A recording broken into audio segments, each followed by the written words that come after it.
अभी आपने Mary com का एक इंटरव्यू सुना होगा जिसमें उसने कहा कि उसका पति जो है बिल्कुल भी पैसे नहीं कमाता था, गलियों के अंदर फुटबॉल खेलता था और मेरा सारा बैंक अकाउंट्स खाली करता था, पैसे उड़ाता था।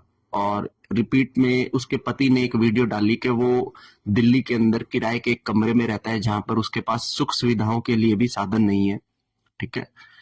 तो आप एक चीज इसमें नोटिस करेंगे कि एक टाइम पे जब उसके पति ने फैमिली को संभालने के बारे में सोचा और मैरी कॉम ने सोचा कि क्यों ना मैं अपने करियर को आगे बढ़ाऊं, और उसके पति ने नो डाउट कुछ भी कहो सपोर्ट तो किया है, तभी मैरी कॉम वहां तक पहुंच पाई है। नहीं तो दो बच्चों की जिम्मेदारी और एक पति की जिम्मेदारी के साथ कोई भी एक सिंगल वुमन नहीं आगे जा सकती, बिना अपने पति की हेल्प के नहीं बढ़ सकती। ठीक है। लेकिन आज 20 साल के बाद जब वो 2023 में डाइवोर्स हुआ और जब ये इंटरव्यू रिलीज हुआ तो बातें सुनने को मिली कि वो तो गलियों में फुटबॉल खेलता था और ये सब खेलता था। आपको एक चीज समझ में आएगी कि जिस प्रेम को हम खोजना चाहते हैं ना, ये प्रेम बहुत जल्दी से लुप्त हो जाता है, वो चाहे किसी का भी हो।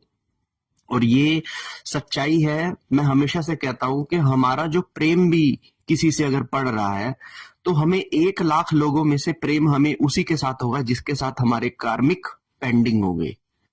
इसका मतलब तो ये हुआ कि हमारा जो प्रेम होना है ये भी हमारे साथ एक कार्मिक छल ही तो है।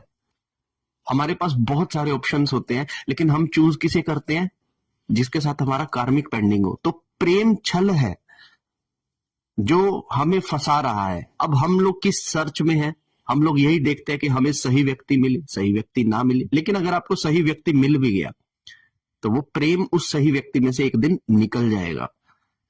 और हमारे पूरी धरती पर 90% कपल्स जो लोग शादी कर लेते हैं उनके बीच की ये कॉमन चीज है कि प्रेम जो कुछ सालों तक रहता है और फिर वो एक टाइम के बाद वो हमेशा के लिए गायब हो जाता है।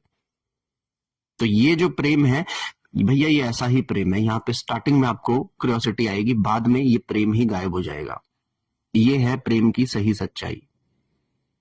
तो प्रेम करो, ईश्वर से प्रेम करो, वही है जो आपका अंत तक साथ देगा। अदरवाइज और कोई नहीं देगा। कोई पति नहीं, कोई पत्नी नहीं, कोई संतान नहीं साथ देती। ये बात सच है।